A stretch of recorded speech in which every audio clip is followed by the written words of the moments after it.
আসসালামু আলাইকুম, কেমন আছেন সবাই? আশা করি সবাই ভালো আছেন। আজকে আপনাদেরকে দেখাবো 1.5 ঘন্টায় আমি কিভাবে কাজ শেষ করি। তো প্রথমে এই যে বিছানা থেকে শুরু করলাম। বিছানার অবস্থা দেখতেই পাচ্ছেন। আমি আজকে চাদর পাল্টাবো। তো এই যে এক চুটকিতেই বিছানাটা গুছিয়ে নিলাম ও আশেপাশে যা ছিল সব কিছু গুছিয়ে নিছি। তো আমি কিন্তু আজকে অনেক দেরি করে কাজ শুরু করছি, কারণ আপুদের ভিডিও দেখছি প্লাস নিজের একটা ভিডিও এডিট করে তারপরে আপলোড করছি, সেজন্য দেরি হয়ে গেছে। তো ছেলেকে হাজব্যান্ডকে মসজিদে পাঠিয়ে এই তো কাজ শুরু করলাম। আজ অনেক দিন পর রোদ উঠলো, মানে রোদের তো এই কয়দিন দেখাই পাইনি। বাংলাদেশের যে কি অবস্থা কি বলবো, বন্যার পরিস্থিতিতে ফেনী আশপাশের এলাকা নোয়াখালী এগুলো সব ডুবে গেছে। আল্লাহ তাআলা সবাইকে হেফাজত করুক, দোয়া করি। আজকে আমি চিকেন বিরিয়ানি রান্না করব। তো আমার হাজবেন্ডকে বললাম পলর চাল কিনে নিয়ে আসতে। আসলে আমি প্যাকেটের চাল খাই না, কারণ প্যাকেটের চালটা রান্না করলে সেটা যাও হয়ে যায়। আমার কাছে মনে হয় আমি খোলা পুরানো চালটা নিয়ে আসতে বলি, যেটাতে অনেক গ্রানও থাকে, আবার রান্না করলে ঝরঝরাও হয়। তো এই তো আমি এখানে 4 পট চাল নিতেছি। আসলে বিরিয়ানি রান্না করব যেহেতু, বিরিয়ানিটা তো সবাই পছন্দ করে কম বেশি, রান্না করলে এটা কিন্তু খাওয়াও হয়। আর বাকি চালগুলোকে ডিব্বায় ভরে নিলাম। তো আমার ডিব্বাটা একটু ময়লা, আসলে ময়লা হওয়ার কারণ হইতেছে আমি ভাবছি ধুয়ে নিব, কিন্তু আমি টক দই বানিয়ে রাখছিলাম, সেই টক দইটা না ঠাস করে পড়ে গেছে। তো মনটা খারাপ হয়ে গেছে, আর ডিব্বাটা ধুলাম না, এমনিতেই চাল ভরে রাখলাম। তো এই যে আমি কিন্তু সব কিছু রেডি করে তারপর বিরিয়ানি রান্নাটাও বসায় দিছি। তো আমি গুঁড়া দুধ দিয়ে দিলাম, আর উপরে যে কিছু মশলা দিলাম বিরিয়ানির। তো নতুন বন্ধুদের বলছি দেখতেই থাকুন। যদি আমার ভিডিওটি আপনাদের কাছে ভালো লাগে, আমার চ্যানেলটিকে সাবস্ক্রাইব করে পাশে থাকা বেল আইকনটি অন করে দেবেন, যাতে করে আমার ভিডিও ছাড়া মাত্রই আপনার কাছে পৌঁছে যায়।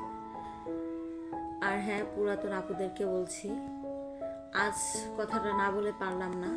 অনেকেই আমার ভিডিওতে কমেন্ট করেন খুব সুন্দর ভিডিও, অনেক ভালো হয়েছে, খুব ভালো লাগলো, পাশে আছি, স্প্যাম কমেন্টও করেন অনেকে। তো এগুলো কেন করেন বুঝি না।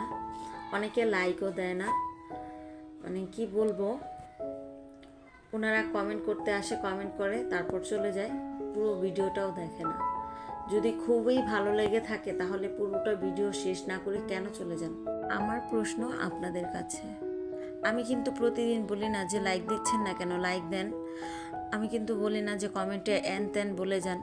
আজকে বাধ্য হয়ে বললাম, কারণ আমি কিন্তু প্রতিদিন ভিডিও ছাড়ছি না, আমি একদিন পর পর ভিডিও ছাড়ছি। তার উপরে আমি যদিও ভিডিও ছাড়া বন্ধ রাখছি, কিন্তু আমি কিন্তু আপুদের ভিডিও অফ রাখিনি দেখা।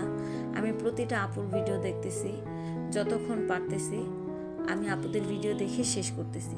কিন্তু আমার ভিডিওতে সুন্দর সুন্দর কমেন্ট করেন, অথচ লাইক দিতেও ভুলে যান অনেক সময়। আবার মানে কি বলবো, পুরো ভিডিওটাও দেখে না। যদি পুরো ভিডিও দেখে তাহলে তো আমি 1 ঘন্টা পাওয়ার কথা না, আর ডিউরেশনও এত কম হওয়ার কথা না। তো যাই হোক, আপনারা একটু খেয়াল করবেন যে লাইকটা পড়েছে কিনা, না পড়লে আবার লাইকটা দিয়ে দিবেন। আর এই তো আমার হাজব্যান্ড মসজিদ থেকে আসার পর তাকে দিয়ে আমি সানসেটের উপর থেকে আমার কাছের জিনিস নামিয়ে নিছি কয়েকটা। তো আমি কিন্তু আগের ভিডিওগুলোতেও বলেছিলাম আমার যে সুকেসটা ছিল, মানে সেটা বিক্রি করে দিছি। বিক্রি করে আমি চাইছিলাম নতুন সুকেস আনতে, তবে আমার হাজব্যান্ড এখনও তার সময় হচ্ছে না সুকেস আনার। ইনশাল্লাহ ভবিষ্যতে যখন সময় হবে তখন নিয়ে আসবে।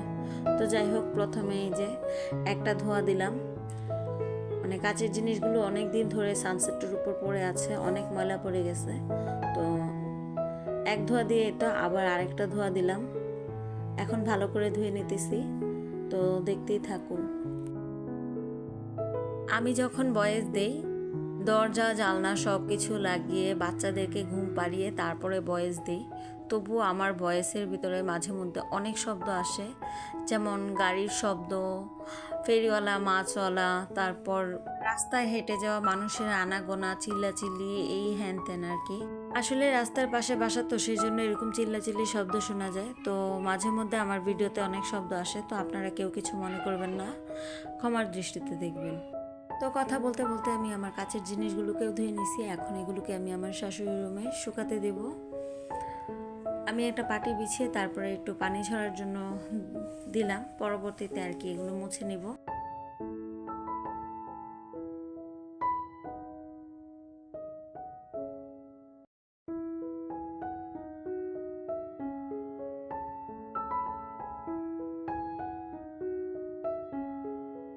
আর এই তো এদিকে অফ ক্যামেরা আমি বেসিন পরিষ্কার করে নিছি, সাথে সালাদ কেটে নিছি। তো কিছু শসা টমেটো আমি কুচি করে কাটছি, আর কিছু শসা আস্ত করে কাটছি।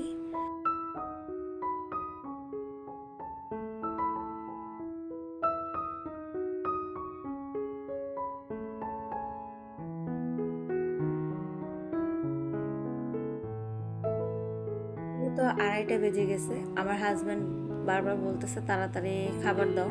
তো এই যে বিরিয়ানি বেড়ে নিয়ে আসলাম প্লেটে। তো এখন আমরা খাবো, দেখতেই থাকুন। আর মাশাআল্লাহ বিরিয়ানিটা এত মজা হয়েছে কি বলবো, আমার কাছে তো অনেক মজা লাগছে। শুধু আমার না, আমার হাজব্যান্ডেরও অনেক মজা লাগছে, সাথে আমার বাচ্চাদেরও। আপনাদের কাছে কেমন লাগলো অবশ্যই কমেন্ট করে জানাবেন।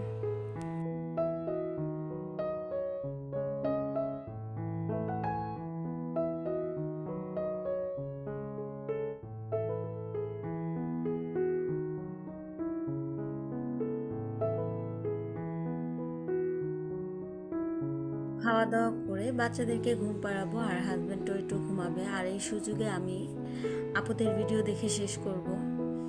মানে গতকাল আপুরা যে ভিডিওগুলো ছাড়ছিল সেগুলোর কথা বলছি। আর এই তো বিকেলবেলা হাজব্যান্ড দোকানে যাওয়ার আগে তাকে একটু চা করে দিলাম। তো আমি গরুর দুধ ছাড়া চা বানাতে পারি না, একটু গুঁড়া দুধ দিয়ে চা বানাইতে গেছিলাম। তো আমার চাটা দেখলেই বুঝবেন কেমন হয়েছে। গুঁড়া দুধের চা আমি একেবারেই বানাইতে পারি না। আর এই তো একটু সেমাই দিয়েছিলাম, আমার হাজব্যান্ড খাচ্ছে। আর এদিকে আমি একটু রং চা খাবো, কড়া করে রং চা, আর একটু সেমাইটা আমার মা নিয়ে আসছিল। তো এই সেমাইটাকে আমি ডিপে রেখে দিয়েছিলাম আর কি আগের দিন। তো ডিপ থেকে নামিয়ে হালকা গরম করে যে আমরা খেয়ে নিলাম। তো আমার হাজব্যান্ডের খাওয়া শেষ, এখন আমি একটু রং চা খাবো। তার আগে একটু পানি খেয়ে নিলাম। আর চা খেতে খেতেই আজকের মতো বিদায় নিচ্ছি। সামনের ভিডিওর জন্য দাওয়াত রইল সবাইকে। সবাই ভালো থাকবেন, সুস্থ থাকবেন। আল্লাহ হাফিজ।